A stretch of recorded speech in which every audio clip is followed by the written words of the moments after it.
Well, it had to come. And it's gone. That's a big hit with that right hand of his. Has he found the gap? Yes, he has. It's gone a long way up and a long way back. Just over mid offside. Not tall enough, Alice the Cook. Would need Joel Garner and a bit more to take that.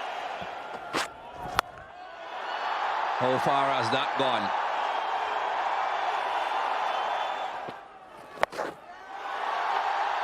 Lots of deep fielders on the onside, but none of them have a chance. Hingat has found the gap again.